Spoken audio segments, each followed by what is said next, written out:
Muted po, ano, Sir Ruel. Sorry. Ayan. Time check, 1:01 p.m. Pero may mga pumapasok pa din from the audience. Siguro, we will give them at least 1:05, then we will start. Okay po.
So in this room, we have 13 participants, including Prof. Roel.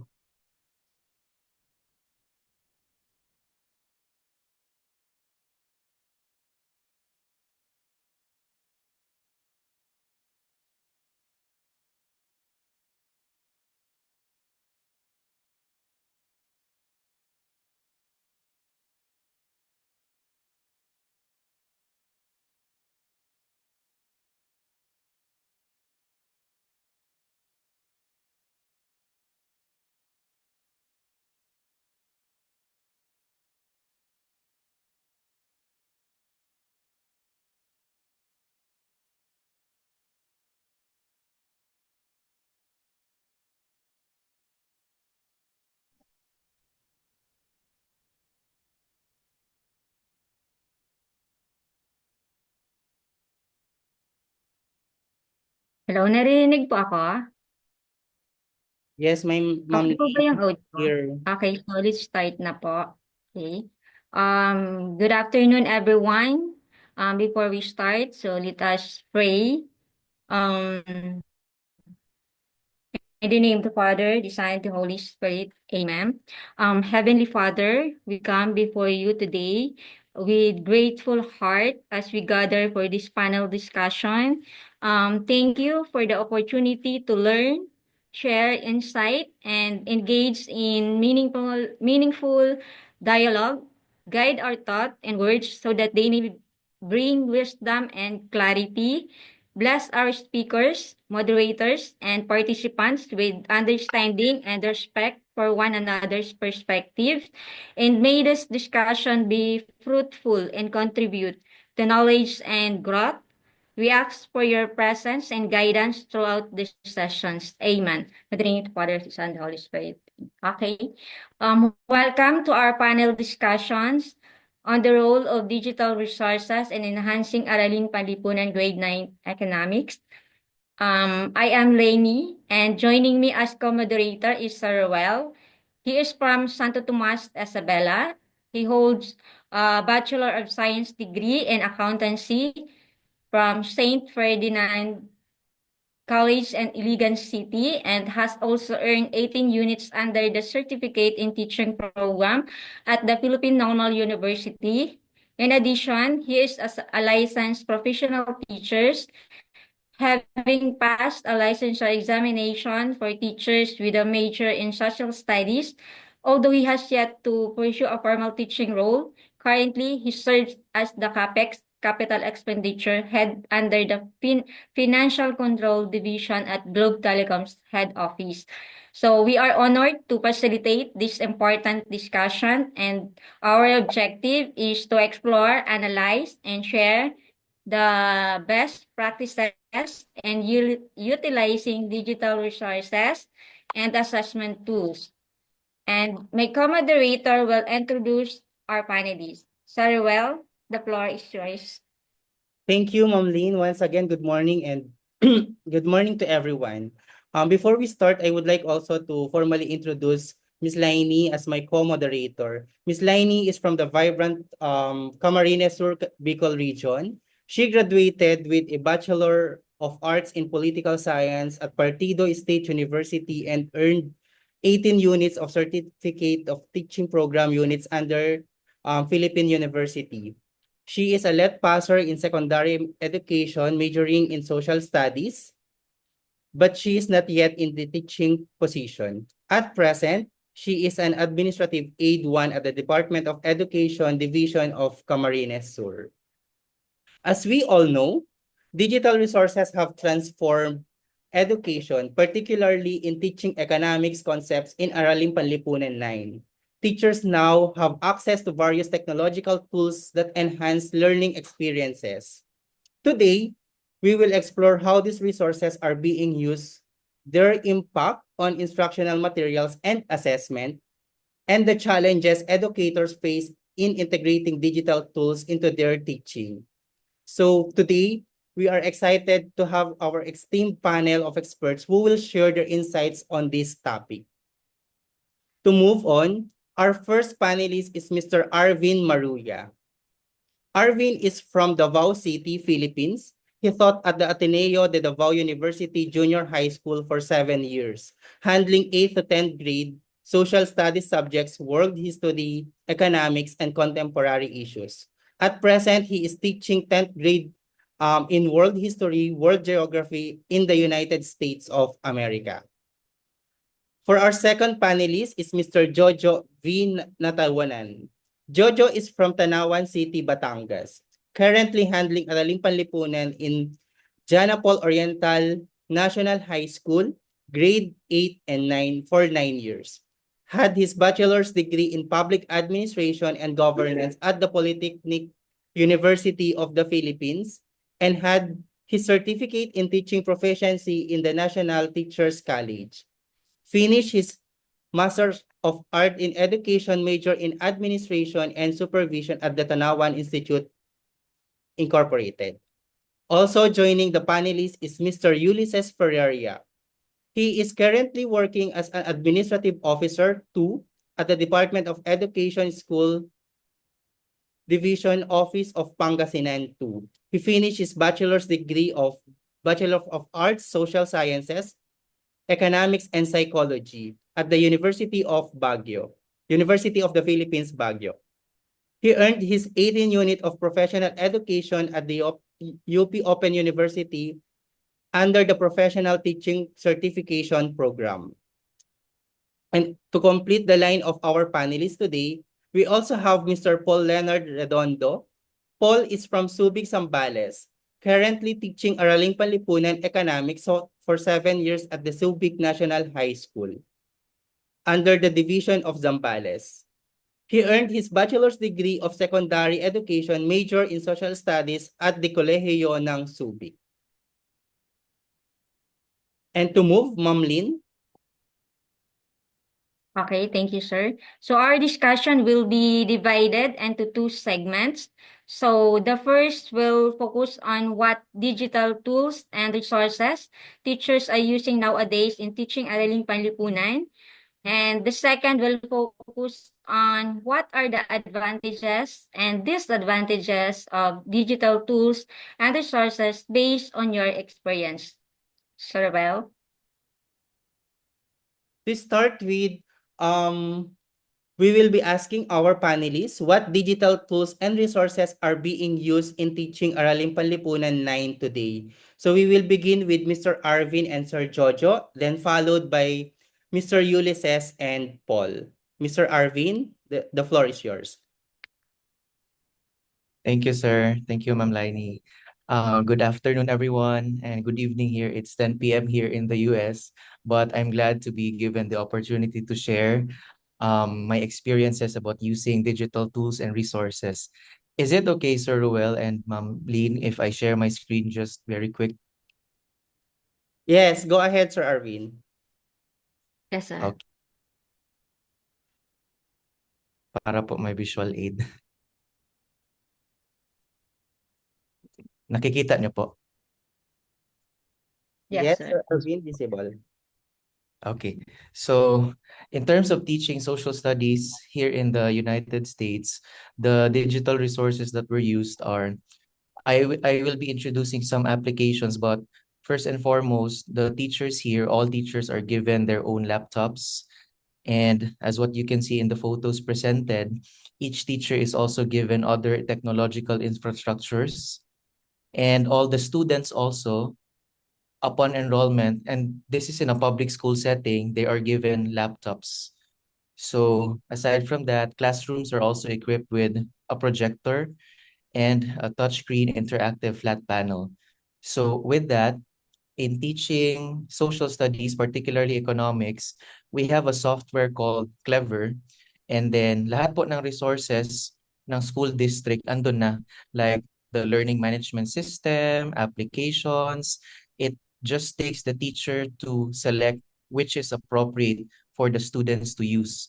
But in my case, what I usually use the most is active classroom.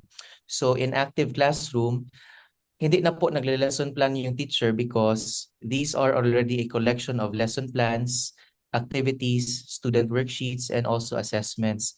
Flashed on screen are just a sample, or it's just a sample. For example, the topic is on exchange and markets. We can see here the standards, and then the standards are broken down into weeks. And then if I'm gonna teach, like for example, the basic economic concepts, i-click ko lang po ito. It will provide me the Lexile level or the reading level just to check kung kaya ba ng mga bata. And then it will provide me the learning plan and all the activities. So what I'm saying is there are a lot of applications that are used to teach economics. It just takes the teacher to contextualize kung paano na ito gamitin in the classroom. And so far as my experience is concerned. So I'll stop sharing my screen. Okay, thank you, Sir Arvin, for sharing your insight on the use of Clever and other digital tools in the U.S. education system. So it is interesting to see how technology is integrated with curriculum standard prescribed by the Arizona Department of Education. Gayunpaman, sa konteksto kasi sa Pilipinas, maaaring maging hamon ng access na ito sa ganitong mga tool, lalo na sa mga pampublikong paaralan na may limited resources. So dahil dito, paano natin masisigurong may angkop na digital resources para sa mga guro ng Araling Panlipunan dito sa Pilipinas? And what could be the effective ways to help teachers integrate technology in a way that aligns with the DepEd curriculum? Thank you, Ma'am Lainey. So for the first question, I think it is entailing partnership with the community. For education to be successful, I think effective communication and partnership with the community is a must kasi based on the context here in the United States, communities help the schools succeed and even thrive. And as a result of that, schools are also accountable to the community. So in the Philippine context, maybe, balikan ko lang yung ating constitution, dapat education ang nasa highest priority ng ating national budget kasi it allows more budget to have technological tools, apps, and even the infrastructure that we so badly need to use in the classrooms. But absence of that, I think the best way is to partner with different community partners. And for the second question, it was asked kung ano po yung effective ways that teachers can integrate technology that aligns with the DepEd standards. My experience in the Ateneo de Davao is we don't just use a lot of apps. Kumbaga, hindi po paramihan, kundi pagandahin po yung quality. Meron kasabihan po yung mga Jesuits, non multa sed multum. It's not many but much. So kahit isang technological tool lang po yung gagamitin sa classroom, as long as it enriches the experiences of the students in learning and mastering the competencies, okay lang po yun. So kung for example, isang lesson, Edpuzzle lang ang ginamit, isang lesson, word wall ang ginamit, that's okay. We don't need to have 100 tools that will overwhelm us and will overwhelm the students. But what's important is the teacher also knows what tool to use. That's where alignment comes in. So before the lesson planning that we do here in the US and even in the Ateneo de Davao, we unpack first the standards. Ano ba yung hinihingi ng state? Ano ba yung hinihingi ng Department of Education? After unpacking the standards, we plan for the assessments and then saka pa mag-plan for the lessons. Actually, it's understanding by design or backward design. Last na yung mamimili ng mga technological apps and resources, pero unahin mo na yung standards para meron siyang direction. So I think that's where I'm coming from. Teachers need to be capacitated on how to unpack curriculum, how to unpack the standards, because choosing resources will be just easy. Okay, sir. So thank you po, Sir Arvin, for your insights. So let us proceed to our next panelist, Sir Jojo. So on our first segment, what digital tools and resources are teachers using in teaching Araling Panlipunan nowadays? Sir Jojo, Again, good the floor afternoon po. Thank you po. Audible po ako? Rinig po ako na lahat. Yes, yes. Um, Good afternoon po again sa ating lahat. So, regarding po sa ating first segment, for the digital tools na ginagamit po namin sa DepEd, so currently kasi ako po ay nasa public school ngayon and hindi po ito yung mga sobrang complicated na mga digital tools. Most of the tools that we are using our PowerPoint application, and then if familiar po tayong lahat yung Canva, DepEd has given us premium access po ang teachers at saka ang mga estudyante. So they are using that to create their projects, their lessons, and other activities. And then yung LRMDS naman po, dito namin kinukuha yung mga modules na pinaprovide po ng DepEd sa amin. As we all know po, sa junior high school, mostly ng mga modules ay provided na agad ng Department of Education. And fortunately, isa po ang Araling Panlipunan sa kumpleto po ang modules mula grade 7 hanggang grade 10. Yung nga lamang po ngayon is medyo may transition tayo from K to 12 to matatag. So ang grade 7 po is still crafting their own module. But for grade 8 up until grade 10, lahat po ng ito ay available sa LRMDS. And then of course, yung mga gamified app websites na kung saan ginagamit din natin ito para naman um, makatulong sa mga activities ng mga bata, just like Educa Play and then Jobarty Games. So I have here an example, if I can share my screen. Um, Go ahead, Sir Jojo. so ito po yung isa sa mga ginagamit ko na applications para po sa mga activities ng bata. So this website is called Ajuka Play. And then meron po kami dito na mga series of games na kung saan mas nakaka-engage po ito sa mga estudyante namin. I'll give you an example for this one. This is what we call um, typical exam lang siya, pero may time pressure ito, kaya naman mas mabilis makakapag-isip ang mga bata. At the same time, pwede din natin itong gamitin as collaborative assessment. Pwede sila mag-share ng thoughts about the questions, and then they can also discuss what is the most correct answer in every question. So yun po. Okay, sir. Thank you po, Sir Jojo, for sharing your insight about digital tools and resources being used in teaching Araling Panlipunan. So it is good to see a mix of widely accessible tools like PowerPoint, Canva, and Educa Play, along with DepEd LRMDS platform. So mahalaga rin ang pagsasama ng localized Ma'am Lini, excuse po. sorry. Wala po akong naririnig, ma'am. Sorry. Okay na po yung audio. Yes po.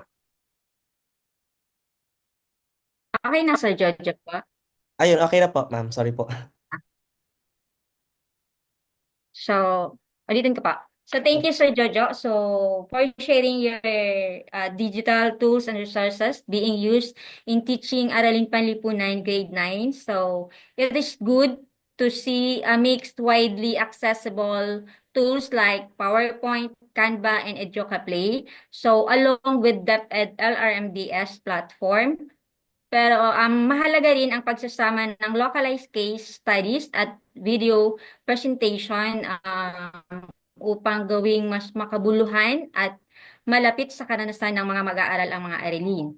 So, sa ganitong mga digital na pamamaraan, paano natin masisigurong magagamit ito ng epektibo ng lahat ng guro, lalo na sa mga paaralang may limitadong kagamitan? And additionally, how do we assess the impact of these digital tools on students' learning outcomes in Araling Panlipunan? Okay po. So firstly, ma'am, regarding po doon sa pag-share natin ng mga digital tools to our co-teachers, firstly po, syempre kailangan po lahat ng mga teachers is knowledgeable about the tools. Sa bawat school po kasi we are required to have what we call LAC session so that we can share our best practices para din makatulong po, lalong-lalo na doon sa mga bago nating mga natanggap ng mga guro. Then, secondly, kailangan isaalang-alang din natin yung adaptability ng bawat isa. Siyempre, meron pong mga iba na hindi po talaga familiar when it comes to technology. So, kailangan iayon din natin kung ano yung kaya nilang gawin doon sa tools at kung paano nila ito ipepresent din sa mga bata. As we all know naman, ma'am, and everyone, ang mga kabataan ngayon is mas advanced pa sa atin when it comes to technology. Yun nga lang, ang pwede lang natin gawin sa kanila is we need to guide them how to use the technology properly. And then, of course, kung halimbawa limited naman yung ating resources, pwede naman tayong humingi ng tulong sa mga private sectors. That is what we call partnership. So, pagdating naman doon sa assessment po ng learning outcomes sa mga bata, we can always provide rubrics para mas mabigyan ng uh, naaayon na grado ang mga bata. And then at the same time, pwede din tayong humingi sa kanila noong tinatawag natin na qualitative feedback na kung saan pwede natin silang hingan ng opinion. This is real time para naman malaman natin kung meron ba talaga silang learning kung gagamitan natin ng mga digital tools. And then, of course, kailangan sa mga ganitong bagay, mas malaman natin at gumawa tayo ng paraan para magamit natin ng mas maayos itong mga digital resources natin para mas maging madali ang pag-unawa ng mga bata sa bawat aralin. Okay, sir. Thank you po for your informative insight. So let us continue, Sir Well. Yeah, thank you, Ma'am Lynn, and thank you to our first two panelists, Sir Jojo and Sir Arvin. Okay, so to proceed to the next panelist, but I'd like to to recall lang the question posted, what digital tools and resources are being used in the teaching Araling Panlipunan 9 today. So for our next panelist, Sir Ulysses. Sir Yuli, the floor is yours. Good afternoon po sa ating lahat. I'm going to relate on you the experiences of the teachers here in Pangasinan. Because of the fast pacing of the modern technology, kailangan po na makisabay ang mga teachers doon sa pabilis po ng ating modern technology.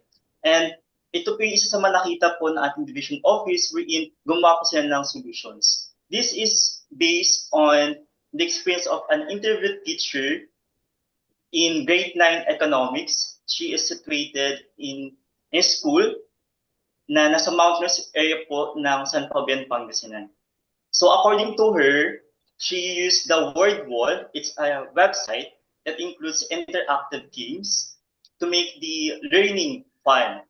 Second one po, gumagamit din po siya ng available data online. For example po, galing po ng Bangko Sentral ng Pilipinas or the BSP and the Philippine Statistics Authority or the PSA, especially on discussing the gross national income, the gross domestic product, and the likes. For example po ngayon, na fourth quarter na ng school year 2024 to 2025.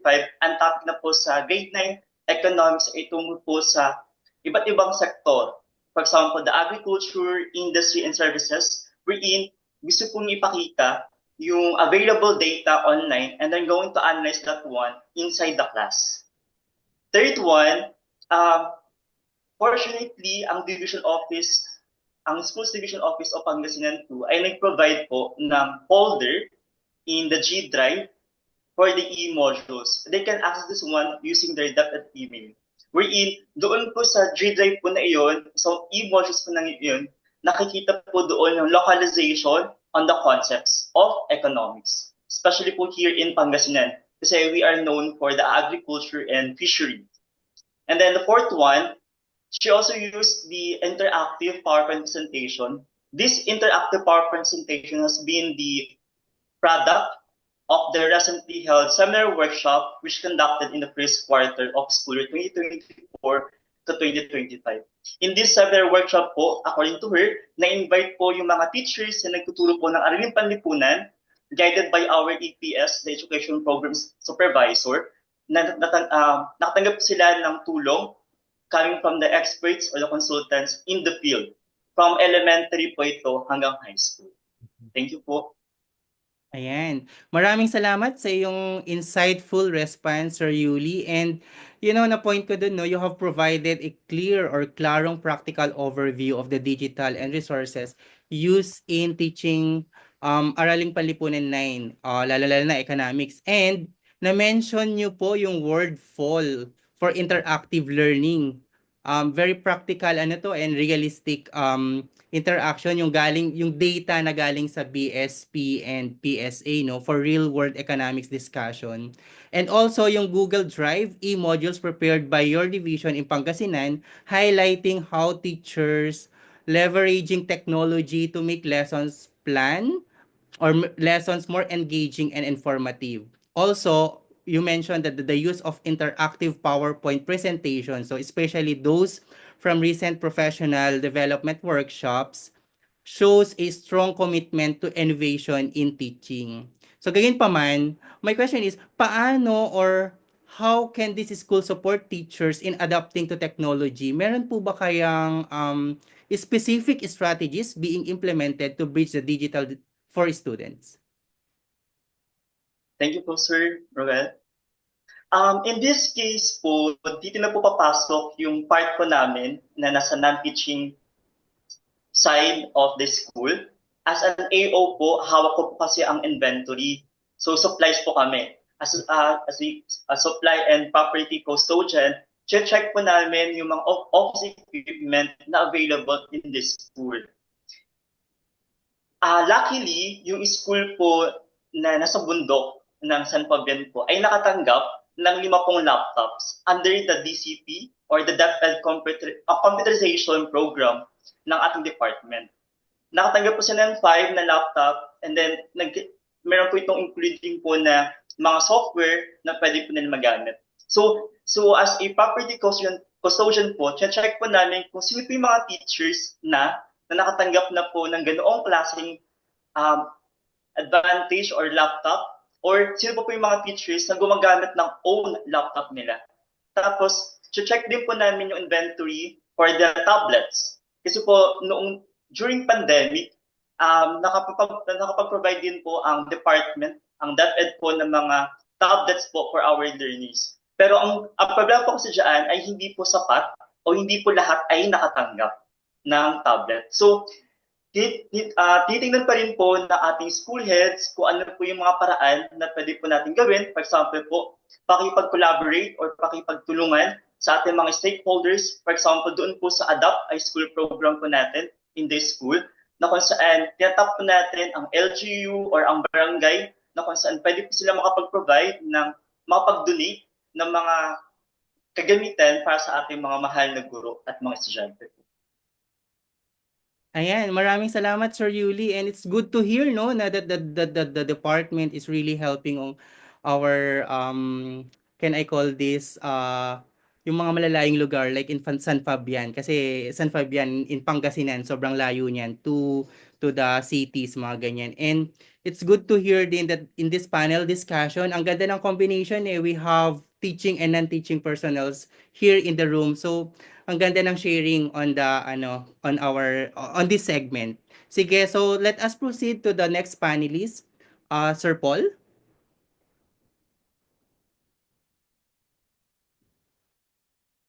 And good afternoon, everyone. So, sa akin naman, ano, mga digital tools and resources na ginagamit ko in early Panlipunan, no, bilang isang guro po no, sa 7 taon.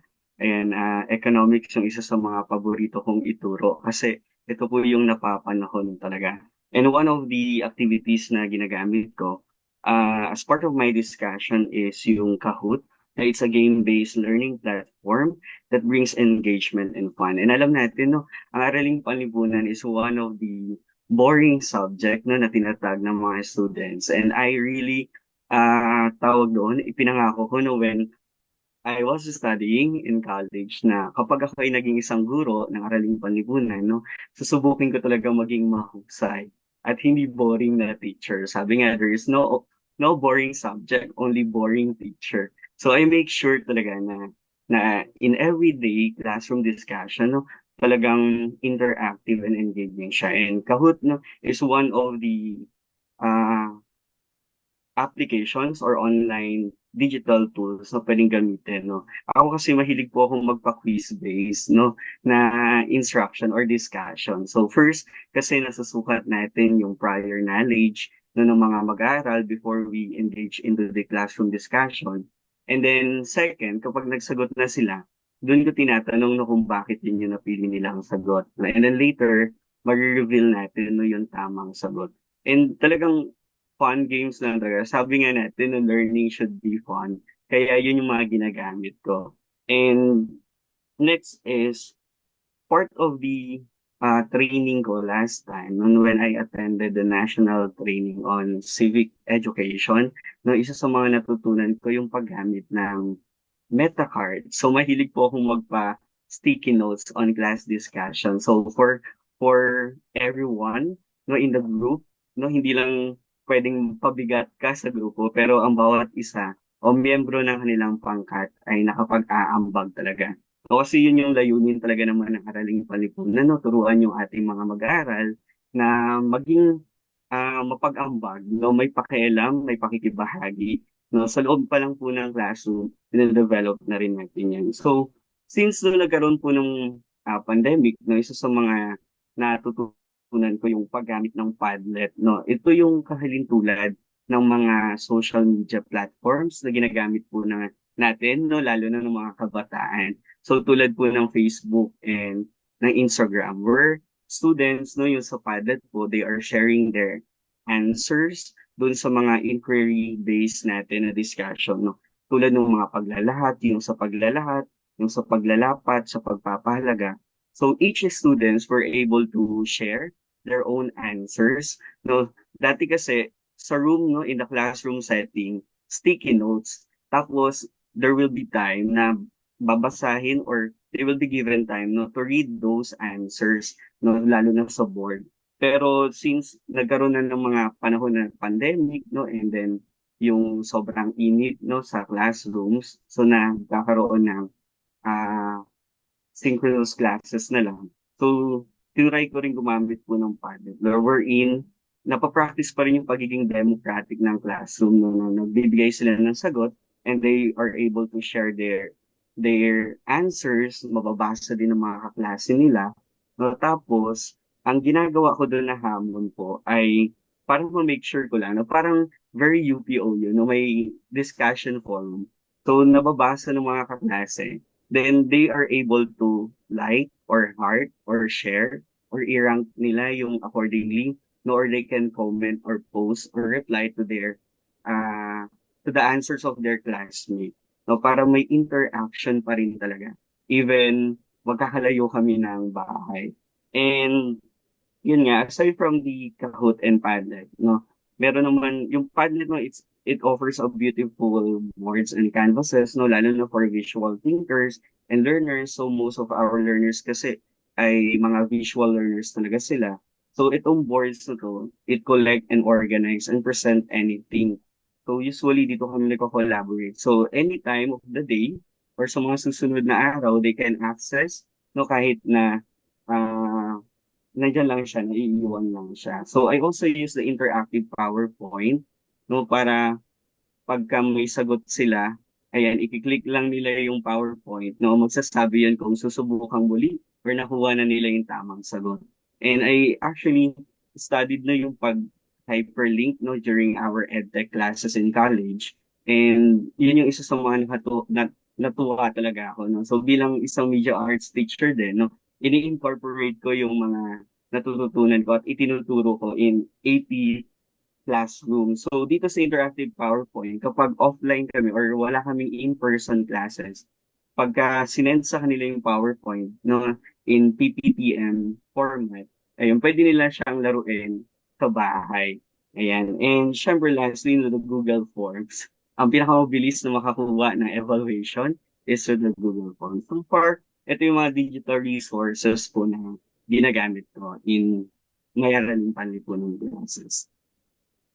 Great. Ang daming insightful sharing, Sir Paul. Very good, no? So, it's really great to hear na how these digital tools like Kahoot, Padlet, interactive PowerPoint are being integrated into teaching Araling Panlipunan 9 and to make learning more engaging and interactive. So, itong mga platforms nito indeed foster active participation and creativity sa ating mga estudyante. So, Sir Paul, sa mga nabanggit nyo na digital tools, for you, which one do you think or find most effective in improving student learning outcomes in Araling Panlipunan and why?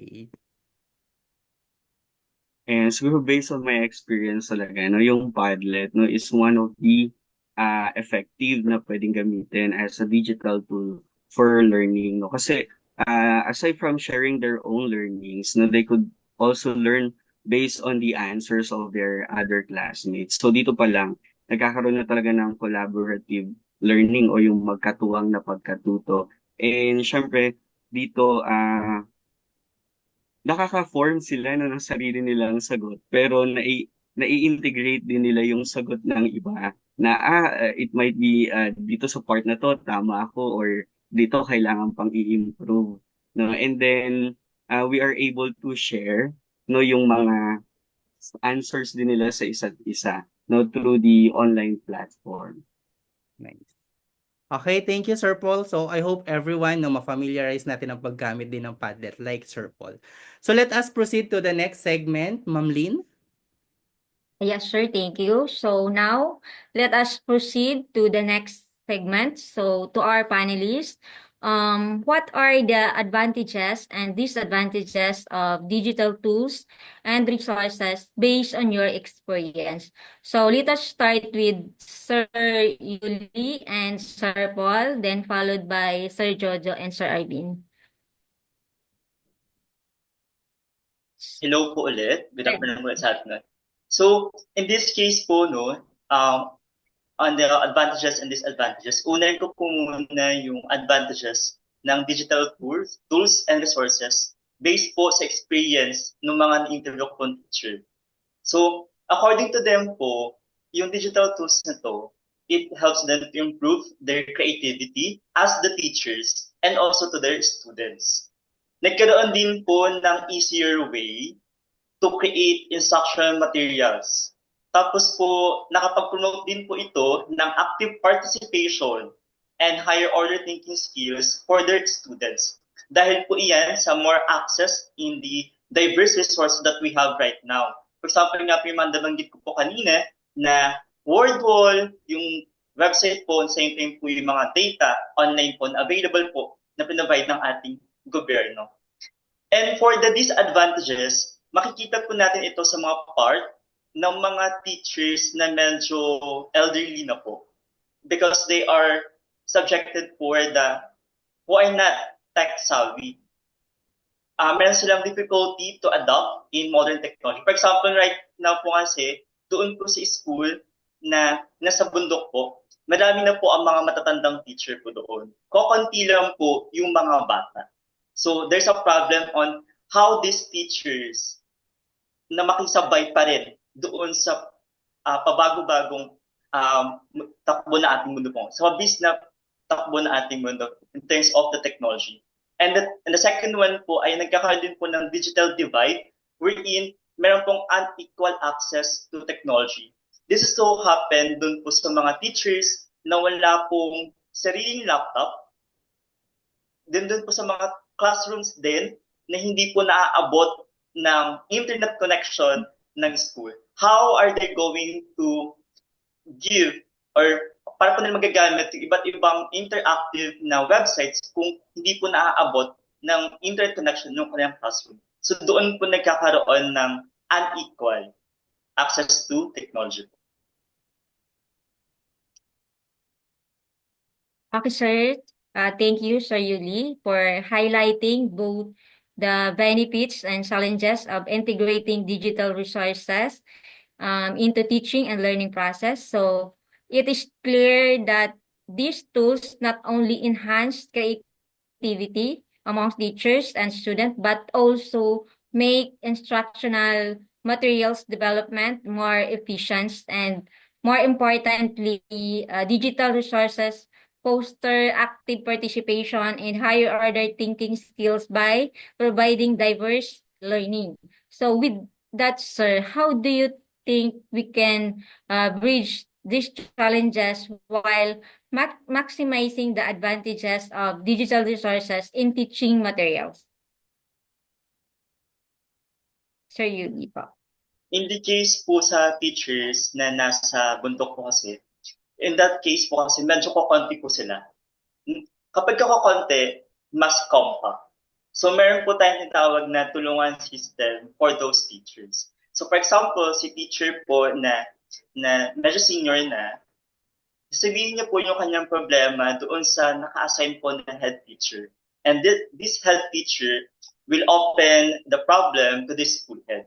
And then, kapag nagkaroon po ng general meeting ang mga teachers, for example po, or lock sessions, dun po na i-open up yung mga iba't ibang problema. And one of the solutions po na ginawa po ng school na iyon ay ginamit po nila yung kakayahan, yung skills po ng ating mga young teachers who are tech savvy na kaya-kaya po nilang i-manipulate or gamitin yung technology po na available po sa atin ngayon. So sharing is the key para po mas mapadali or maka-adapt din yung ating mga teachers na medyo old na, let's say for that one, na makasabay pa rin po sila doon sa takbo ng ating technology po. So, happily po na bagamat mahirap in the first place for those teachers po na medyo elder na, nakikita po yung pagsisikap po nila na gawin iyon, na i-apply pa rin sa classroom po nila kung ano po yung mga tinuro ng mga young teachers po natin. Okay, thank you, Sir Yuli, for your informative insight. So let us proceed to Sir Paul.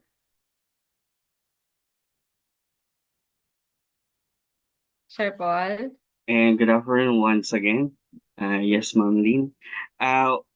Siguro one of the advantages po talaga, no, it's very highly interactive, na engaging and fun. And syempre, for us teachers or educators, na it is readily accessible, no? And syempre, readily available din siya. However, sabi nga ni Sir Jojo, no, kanina, earlier, sa segment number 1, yung Araling Panlipunan po talaga, kompleto tayo ng modules. Yun nga lang, pagdating po doon sa mga content, no, medyo hindi siya updated, no, outdated na siya. So, isa din sa challenge po, no, tayo as educators, kailangan natin, no, na maging up to date dun sa mga content na itinuturo po natin. And one of the disadvantages siguro, yung internet connectivity, no, kung kailangan natin siyang i-access, no, tulad ng minention din ni Sir Ulysses, and available technological tools. No, sana kasing advanced po tayo ng classroom na katulad nila Sir Arvin, no, in America, but here in the Philippines, no, hindi po talaga lahat ng classrooms, no, Sa school po namin, we are aiming to provide one television per classroom. Unfortunately, kahit na gusto namin mag-digitalize ng learning, wala naman pong mga internet connection. So, in reality po, no, in our faculty, we actually paying for our internet connection para lang talagang maging updated kami, no, doon sa mga information, lalo na social studies. And we even, tawag doon, propose na yung kalapit na rooms na maaabot ng internet connectivity ay maging parang e-classrooms, no? Ide-develop talaga namin siya na maging e-classroom na kung saan if gagamit nga kami ng mga digital resources and tools, doon nagaganapin yung araling panlipunan classes. Pero talagang challenging talaga. So, ang hirap po no na gamitin palagi yung digital. So, usually, ginagamit lang talaga namin offline, no? Yung talagang walang internet connection, no? And yun nga, yun yung advantage for me, no, the internet connectivity and the availability. So far, no, kanya-kanya kami bit-bit ng TV, ng projector, no, bring your own educational tools talaga. Okay, sir, thank you po for sharing your experiences. So it is good to hear how digital resources make learning more interactive, engaging, and accessible for both student and teachers. However, as you pointed out, challenges like internet connectivity and access to the necessary tools remain significant barriers. So given these advantages and limitations, how do you think educators can maximize the benefits of digital resources while addressing these challenges, sir? And so maraming challenges po talaga, no? So isa sa mga ginagawa ko based on experience again po ay bago ako games, no? For example, yung interactive online games that will require their internet data. So ahead of time, ini-inform ko talaga yung mga learners, no, magpa-load kayo before our classes, no, kasi magkakaroon tayo ng interactive games. And they are actually excited. No? Unfortunately, hindi natin kayang makover lahat, no, as educators. Pero kung medyo may mayaman-yaman tayo, ayan, no, I also provided no, the internet data or connection for my students. No? Or, yun nga, since meron din kami mga available po na ICT rooms, no, talagang makikipag-coordinate ka talaga, no, na when it is readily available, doon mo gaganapin. Pero only siguro once in a while, no, siguro at least once a week, ganyan po. And then, the rest naman ng materials, ayun, dahil nga ngayon ay medyo sharing kami, no, personally kami namimili talaga ng sarili namin projector, ng sarili naming TV, ganyan, para lang talaga hindi kami mag-agawan on the schedule. No, pero if kaya natin i-provide as educator, pwede naman. Pero isa din sa ginagawa namin no, is to reach out sa administrators no, na i-provide yung mga materials na to. Lalo na it's very helpful po talaga. And para meron po kayong idea kung gaano karami ang students namin, no? Ang school po namin is a mega school. So we have more than 250 faculty members, no, and 6,000 students. Kaya imagine niyo na lang kung paano kami pinag-share po talaga ng materials. So, it's a challenge. Pero sabi nga natin, we are 21st century educators and we have to teach them the 21st century skills, no, as they are the 21st century learners. So, nasa sa atin, for now, no, talagang nasa atin yung burden, no, ng challenge on providing ng digitalized na yung ating pagtuturo. Pero kung hindi talaga kaya, no, we are going back to the basic, no, yung basic technology natin, no, printed module. Ang ginagawa ko na lang din, ginagawa ko na lang siyang interactive, no, by using, how do yung mga diagrams, no, and then the mga organizers, graphic organizers. Minsan pag sinisipag na nag-o-origami kami, pero nandun sinasagutan ng mga bata yung activity sheet nila in our origami form. Ayan. Thank you po. Thank you, Sir Paul, for your feedback and sharing your experiences. So let us proceed to the next panelist, Sir Well. Yes, thank you, Ma'am Lynn. So let's continue with Sir Jojo, no, on the what are the advantages and disadvantages of digital tools and resources based on your experience. Sir Jojo, the floor is yours. Thank you po, Sir Roel. So, based on our experiences, there are some disadvantages and advantages naman po in using digital tool resources. Kagaya po na na-experience din ng karamihan, talagang sa limited connectivity po ng bawat eskwelahan. Fortunately po sina Sir Paul is from mega school, but kami po kasi ay nasa medium-sized school. So napakaliit po namin, but still, hindi pa rin po mai-provide sa amin ang connectivity na kailangan ng bawat classroom. Even though meron binibigay namang budget ang DepEd sa bawat eskwelahan through MOE. But then, syempre, since hindi naman talaga kaya lahat na ma-provide, um, yun nga, gumagawa na lang din ng paraan ng mga teachers how to provide quality education and quality learning sa mga bata. Then aside from the limited connectivity, syempre yung mga devices din.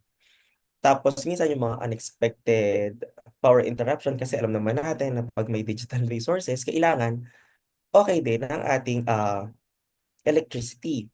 And then in our case, disadvantage din yung location namin dahil malapit kami doon sa bulkan. So every time na merong balita and then advices na merong smog at mataas ang buga ng bulkan, nagkakameron doon ng cancellation of classes. But then, those disadvantages became our advantages din dahil if ever na sila ay makancel ng klase, doon papasok yung mga offline resources natin, which is coming from digital tools pa din. Meron din kasi na available ng mga video recordings na kung saan nakikita naman yun sa TV. So, pwede natin siyang magamit. Then, advantages naman, mas engage ang mga bata when using the resources. Lalong-lalo na pag naka-flash sa TV and then, kumbaga, natatouch nila, na-experience nila. So, mas mataas yung engagement nila na napapansin namin na yung iba na medyo antukin sa klase, sila pa yung nangunguna na sumagot sa mga activities kasi interested sila doon sa ginagamit. And then, syempre, since sila ay interested, nagkakameron kami ng much higher results pagdating sa assessment nila. Just like my experience last third quarter exam, we had our online review, pero sa klase siya ginawa. And tumaas ang MPS ng aking handle ng mga bata from 75% up until 83%. So, that number showing, masasabi natin na talagang effective yung ginagamit na digital tools na na-present sa mga bata. Yun po. Yeah, thank you for those insights, Sir Jojo, no? And of course, maybe on my experience too, indeed, these tools transform learning by enhancing student engagement, participation, comprehension, and performance. And it's good na na nabanggit nyo, meron kayong parang measurement tool on that NPS, effective, yung efficient or effectivity ng mga ginagawa nyong digital tools. However, those challenges such as poor connectivity, lack of devices, power interruptions, di ba? May mga situation, lalo-lalo na nga, yung mga nabanggit niyo na remote areas, often limit their full potential. So with this, maybe I'd like to ask, how can educators balance the use of digital tools with traditional teaching methods to create an inclusive and effective learning environment? Okay, sir, thank you for that. So actually, sir, since syempre meron talaga tayong advantages and disadvantages, kailangan mabalanse natin yung digital tools na yan sa pamamagitan ng mga applicable approaches. So for example, ang mga bata is limited lang yung mga devices. So definitely, pwede natin gamitin yung collaborative approach para sa kanila na kung saan sila ay mag-group na lamang at kung sino or titingnan natin kung sino yung mga may available resources. Then from there, pwede din natin silang igrupo na sino ba yung mga wala. Then isasama natin sila doon sa mga meron. So with that, na-address natin yung kakulangan sa gadget, pero since kahit naman may kulang, nagagawa natin ng paraan na ma-experience pa rin ng iba. And then, of course, nandoon na din yung mga offline resources, gaya ng nabanggit ko kanina, yung mga recordings na kung saan napapanood sa television. Kasi kung hindi ako nagkakamali, ay ongoing pa din yung tinatawag na DepEd TV ngayon.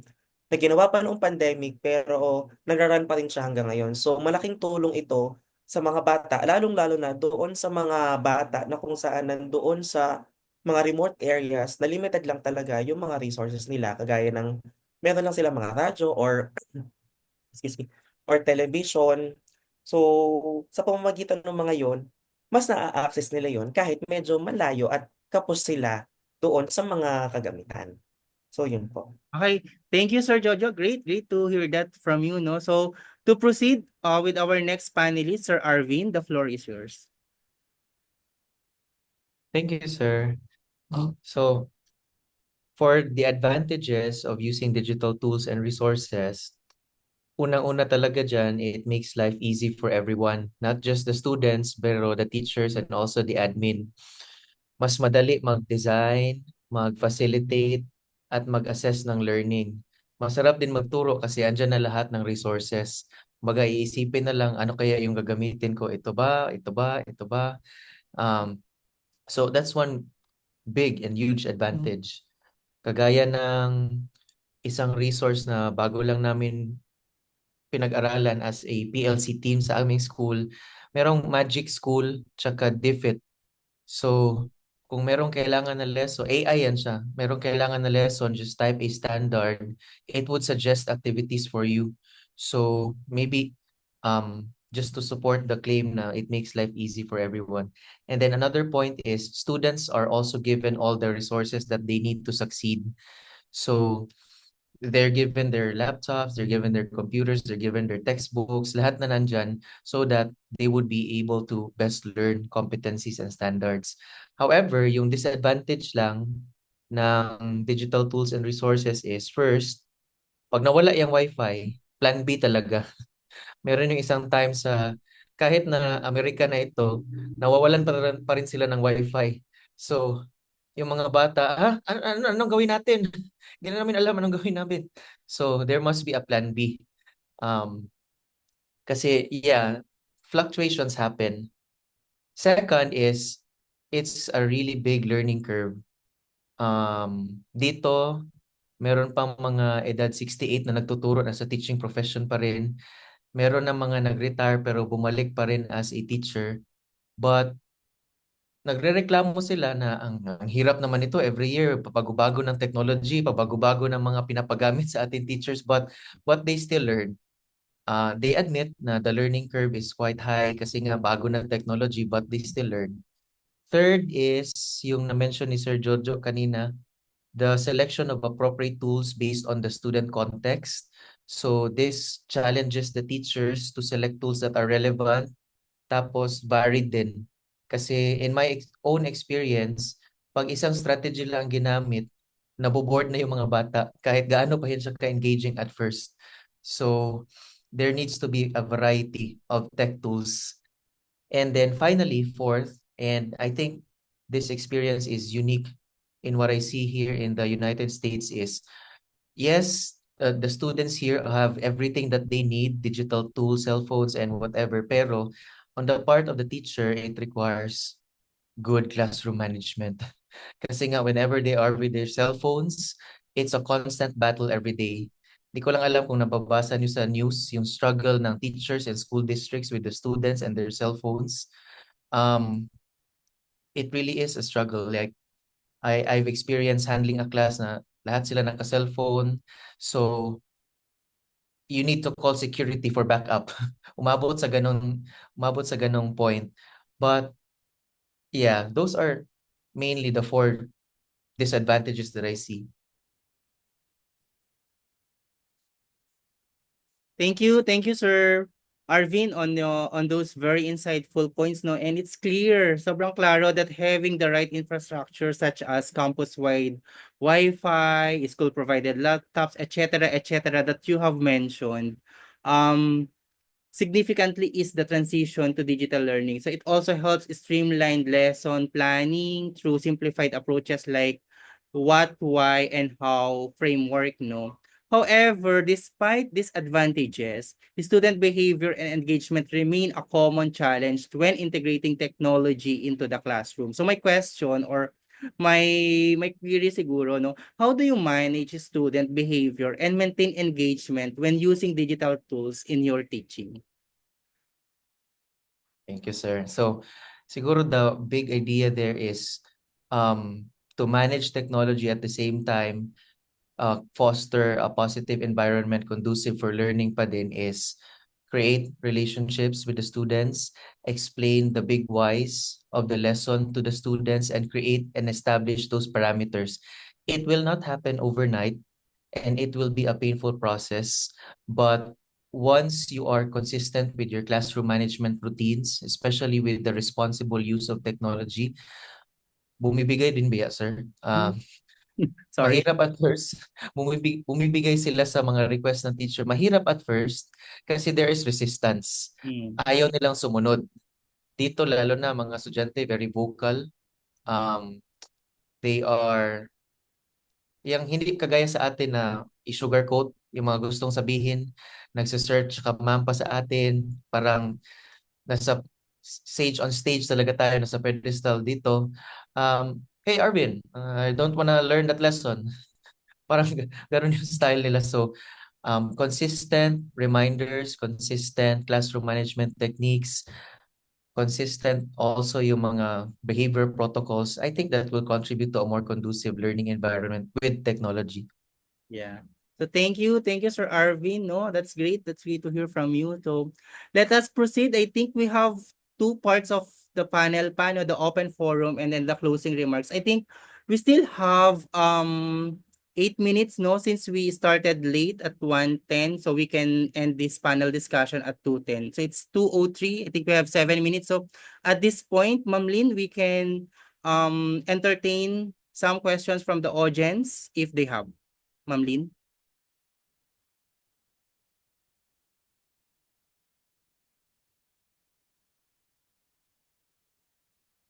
So okay, for the rest of the parties, okay. We have here question from Sir Rowell, Prof. Rowell. Do you use simulations? Sorry, naka-unmute pala ako kanina. Yeah, anyone from the panelists would like to answer?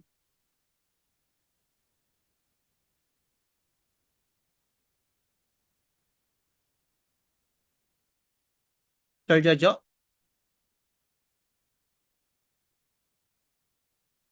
So, pwede po sa chatbox, through chatbox, raise your hands po if merong magtatanong po.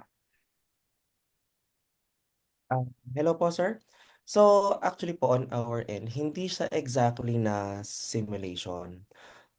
Kumbaga, parang ini-align lang namin siya sa what is really happening in real life. And then, if given the chance na ang bata is na-experience ang same situation, we use some tools like kagaya po ng ginawa nyo doon sa 201, like yung Pecha Kucha, we use that to get the opinions of the students according doon sa mga nangyayari sa paligid. For example, dito po sa AP9 or Economics, marami po ang makikita nila sa kapaligiran na kung saan nakikita din nila sa lessons nila. With the use of Pecha Kucha, we can gauge their understanding through their video presentation and how they connect some pictures to the topics and how they explain them. So yun po. Yeah, thank you, Sir Jojo. How about you, Sir Paul? Do you have something to share? Yes po, we are doing role play simulation in our classroom. For example, there are activities, lalo yung mga paglalapat po, ang ginagawa namin. No? Halimbawa, kung bilang ikaw ay isang pagpatupad ng polisiya ng ating bansa or bilang isang ekonomista or bilang isang professional, no? Lalo na kung ikaw yung mga nasa bahagi ng lipunan. Ganun yung ginagawa namin roleplay, no? It is not actually the simulation kung ano yung nangyayari, pero kung ano yung experiences, no, na pwede nilang makaharap, no, pag sila na yung nakaupo doon. Nasabi ko nga, hindi man sila ekonomista, pero kung sakali na maging ekonomista sila, 'di ba? Ano ang pwede nilang maibahagi at gawin? No? So kung sila naman yung producer or bilang isang consumer sa hinaharap, ganun po yung mga halimbawa ng mga simulations namin. So, Thank you, Sir Paul. So we have here another question from Prof. Ruel. Do you ask students to do research and get economic data from the community? How about you, Sir Arvin? Do you want to share something on this? Sure, sir. Yes, we oftentimes ask students, especially economic students, to get data from the community and from government websites and then use it as a tool to further enhance and deepen the discussion. So, for example, I interviewed a teacher teaching economics in the school that I'm serving. Tapos, what they do is they get data from government websites. Tapos they analyze it in like computing for the GDP, the GNP, taxes, and so on and so forth. Thank you, And Sir then my Arvin. follow-up question ata si Sir Ruel, is it more on policy analysis than economic formula calculations and law? It's a mix of It's a mix of both po, Sir Ruel. So there's the policy analysis aspect and at the same time the economic formula calculations aspect also. So the teacher shared na ginagamit daw nila yung data when computing for the GDP and GNP. And what does it mean now na meron tayong ganitong data? What does it mean for the American people and things like that? Thank you, Sir Arvin. And then also we have question from our participants, Ma'am Beverly Ramos. So the question is, I would like to ask if it is possible to design the instructional tools based on a student's learning type. Oh yeah, Sir Jojo, perfect. You raise your hand. Go ahead. Yun po. So, regarding po sa question ni Ma'am Beverly, if it is possible to design the instructional tools based on students' learning type, mas madali po talaga itong madedesign according to the students kasi ang dami-dami nating mga available na digital tools na kung saan applicable siya sa lahat ng type ng mga bata. Alam naman natin na meron talaga tayong mga bata na advanced, meron tayong mga bata na average, at meron tayong mga bata na medyo, alam naman natin na kailangan ng guidance when it comes to understanding. With the use of this digital tools, pwede natin siyang ma-align sa kung ano lang ang kaya ng bata. At yun naman talaga ang ina-advertise or ini-encourage ng DepEd na kailangan iayon natin sa kung ano lamang ang kaya ng bata. At the same time, sure tayo na meron pa din namang learning. Yun po. Thank you, sir. So, my next question, sir. So, how do you explain to a student why Filipinos are still poor? Anyone from the panelist spot? Go ahead, Sir. Yes, sir. So, yun po. Doon po naman sa question ni Sir Roven, how to explain to students why Filipinos are still poor. We can also project to them na paano ba natin masasabi na ang isang Pilipino ay mahirap.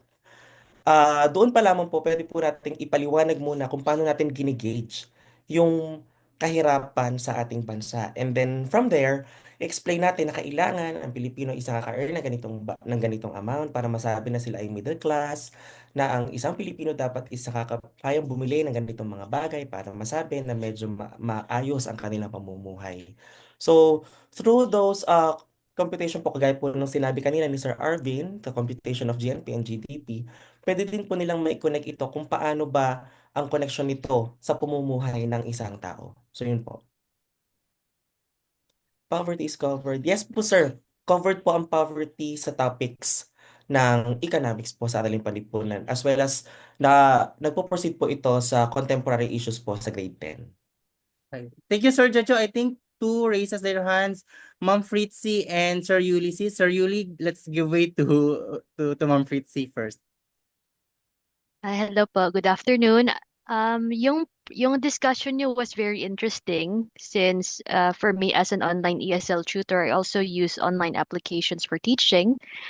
Uh, and this is my question for Sir Arvin. So Sir Arvin, napansin ko one of your material, I mean like one of your apps contains materials like naka-ready na instead of lesson plans. And I noticed that there were lexical levels for each of those materials. So how do you determine the lexical levels of your students? Okay, thank you, Ma'am Fritzy. Actually, ma'am, may data po na pinoprovide ang school namin regarding the lexical level of students na hanggang dito lang yung level pa nila or ito pa yung level nila or nandito na sila. There are students who are already in 12th grade but sad to say, ang reading level nila is nasa 5th grade pa. So that's why there's a need to select the appropriate lexile level, which brings me to the point of accommodations and modifications. So here in the US, there are some students who have what we call IEPs, individualized education plans. So kung nasa IEPs ng students na the student needs more time to read a material, then as a teacher, we must be able to provide that extra time to the student in reading that material. So by law, we are required to follow that. Kung hindi, pwede po kami makasuhan na hindi nagpa-follow ng mga IEPs ng mga students. Kaya yung pinakita ko kanina, Ma'am Fritz, is very important, especially kung ang bata is mayroong IEP. But aside from that, the school also conducts annual standardized testing to determine the levels of students, not just sa reading but also in their math. And yearly po yan siya in-update. Yearly din po kami nakakakuha ng copy. So we just log into our portal. Although trabahoso masyado siya, marami siyang gagawin, but if we want to know the context of the students, everything from their test scores, from their reading levels is included in just one portal. I hope I helped answer the question. I see. So I think parang ano siya, collective effort on the part of the teachers and the school district. Yes. So another question po is, meron po kayong mga students na na hindi English yung first language nila at paano mo yun ma-handle pag nagturo ka ng social studies? Based from first-hand experience talaga, ma'am, I had a student na hindi talaga siya nakakaintindi ng English. What the student spoke was merely Spanish. So, grabing consideration na lang, ma'am, parang every time I explain instructions to the student, mayroong cellphone na nagta-translate. But ang ginawa naman ng school is the student enrolled in an English enhancement course or program para mas ma-enhance pa yung vocabulary niya. So, that's the first step kasi new to the country siya, hindi talaga siya nagsasalita ng English, hindi rin nakakaintindi ng English ng maayos. So, as a teacher also, knowing the context of the student, ang ginawa ko is I modified the work, simplified the work.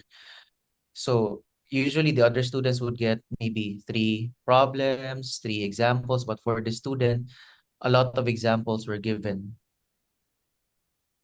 Okay, thank you, sir. Thank you, And Ma'am. so in regards po naman doon sa, sir, yes, doon sa assessment that we have in the Filipino naman, no, in the context of the Filipino, for reading levels, we conduct, sa school, no, yung mga Filipino teachers, they are conducting the PhilErie, no, to test the levels ng reading. And usually, kino-communicate ito through the advisor po. Ayan. And in araling panlipunan, lalo na in economics, no, meron po talagang mga pagsusuri ng teksto. Kaya mahalaga na alam din natin yung level ng Filipino, no, yung reading levels nila. Kasi nga, ang hirap naman i-develop po yung kanilang skills, no, lalo na sa pagsisiyasat at pagsusuri at interpretation, no, ng information and ng data kung hindi sila marunong bumasa. Kaya, yun po, naniniwala din naman ako na all of us, teachers, are reading teachers. Kaya mahalaga, no, na nagbibigay din tayo ng time on the reading text po ng mga mag-aaral po natin. Si Sir Jojo, meron din po siyang gustong idagdag regarding this po. Yes po. In addition po doon sa assessment for Filipino for the reading levels po. With the NAT naman po, Though ito po ay standardized testing, according po to the recent National Achievement Test result, hindi ko lang po mapakita yung result eh. Ang na-report po sa amin is Araling Panlipunan ranked as sixth or fourth place among the other eight subjects. So, Araling Panlipunan is doing much better po ngayong taon dahil nga mas marami na tayong mga resources sa kung saan nagagamit para mas ma-instill natin yung learning po ng mga bata regarding doon po sa mga lessons na itinuturo sa Araling Panlipunan. Yun po. Great. Thank you, Sir Jojo and Sir Paul. So, if no more questions from the participants and from Prof, just a time check only. Note it's 2:16 p.m. So to manage our time and Yes, sir. our other Sige, engagement. sir. And with that, Ma'am, Okay. Okay, so thank you to all our panelists for sharing their knowledge and experiences.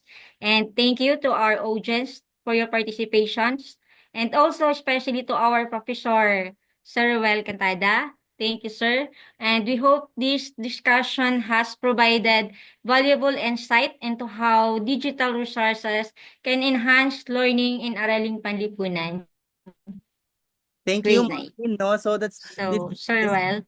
yeah, thank you, Ma'am Lynn. The discussion is very very productive kasi we have from Yes. Okay. teaching, non-teaching, and then those who are coming pa to the academe, no? So let's continue exploring and integrating effective digital tools to make economics more engaging and meaningful for our students. So once again, thank you and have a great day to everyone. So let's have also our Thank you. photo ops, please, guys. Let's have our Photo photo off. ops. Oo, yeah. And then plug ko lang, we have 3 p.m. On the HEI panel discussion. So let's also join that discussion. Okay, so I think one page lang to. If you can open your cam, then better. If not naman, okay lang din po. Okay, so okay, 1, 2, 3. Ay, sorry. Isa pa. Isa pa. 1, 2, 3. Okay. Thank you, everyone. So Thank have a great day. See you at 3 p.m. for the HEI. you. Thank you po. Congratulations. Thank you.